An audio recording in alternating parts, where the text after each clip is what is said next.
Hey everyone, it's Stacy. I'm trying a new segment for my channel in between some of the regular comedy shows I've been doing on virtual platforms. I'm calling this segment Maybe Jokes, where I try out some of the brand new material I've been writing and we'll see what works and what doesn't. So here it is, the first edition of 5 minutes of Maybe Jokes.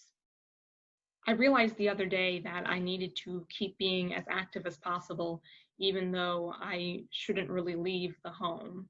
So I decided to sign up for some more virtual classes. One good thing about virtual classes as opposed to real life classes that you actually attend physically in person is that I have yet to find virtual classes with prerequisites that you have to meet. That all being said, I am now enrolled in intermediate woodworking at Albuquerque Community College. I live near Washington, D.C., but they don't know that, and they haven't checked. The one thing I do want to know, though, is where do I buy wood? I was having a conversation with someone the other day where they said that greeting cards are a thing of the past. I disagree. I like greeting cards, not only giving them, I like giving them quite a bit, like shopping for birthdays, for holidays, special occasions, but I also like getting them. The one card that I can, agree with the person who was talking about this is the thinking of you greeting card. I don't know about you, but what a waste of time, thinking of you. If I was thinking about someone, there's so many better ways I would tell them than sending them a card thinking of you. If I sent them a card, by the time they got it, I can guarantee I would no longer be thinking of them. I'd be thinking about what I ate for lunch, what I'm about to eat for dinner, what I might eat tomorrow for breakfast, or maybe about my taxes. I wouldn't be still thinking about that person 2 or 3 days later. Such a presumptuous greeting card to send. Something I'm proud of myself in my mid-adulthood to now is that I have continued to go to therapy. Therapy is great. I encourage everyone to go to therapy. It has done me a lot of good. Something that I've noticed is that now when I have a problem, I'll call up my therapist and I'll set up a therapy appointment. When I was in middle school and high school, when I had a problem, I would deal with it by eating paper. Paper didn't help me solve the problem, but paper tasted good and it made me feel happy. Does anyone else really miss their friends being around? I do. I'm not that social of a person, but I have missed socialization recently. It's so weird. Has anyone else done some strange, wacky things for socialization? I mean, I'm not saying I did these things, but have you tried making a prank video on YouTube just so you can see someone outside of your house, even though you don't understand pranks and you think they're mean, and your prank was just leaving money on the ground for them to get?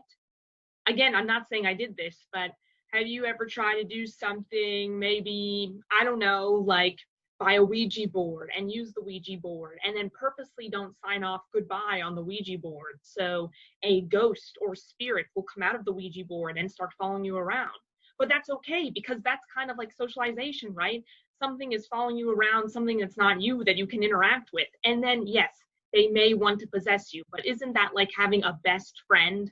A best friend for life that takes your clothes out of your closet and makes you do wacky things like buy more shoes on Amazon. I mean, isn't that what socialization is? Has anyone else experienced that? Has anyone experienced that? Because I have not. I haven't done these things. Are you familiar with the term Irish goodbye? I don't really like this term, but basically what it means is someone who doesn't really say goodbye. They just leave a social event or interaction. They just kind of leave. I call it a prompt goodbye. I'm going to say this. I am bad at Irish goodbyes or prompt goodbyes. I have never done it ever in my life, and I don't think I ever will. I basically, whatever the opposite of a prompt goodbye, maybe with prolonged goodbye, I do. I say goodbye. It takes me longer to say goodbye than it does for me to actually spend time at an event. The amount of time I spend at the event is always eclipsed by the amount of time I spend saying goodbye. because I have to go to every single person in the event saying goodbye, goodbye to everyone because I don't want anyone to feel left out. It's not uncommon for me in the process of saying goodbye that someone I had said goodbye to at the beginning of when I say goodbye will then leave before I get to leave. That's how long that this all takes place. And I honestly have sometimes spent so long saying goodbye. It's just taken me so long. I just have to sleep over at the house where the social event is happening. And that's kind of nice. I mean, it's nice in a way when you have a social event you just don't want to leave because so many kind people are in your life. So anyway, before you make fun of the person who spends too long saying goodbye, think about how they just want to make sure that everyone has a good night.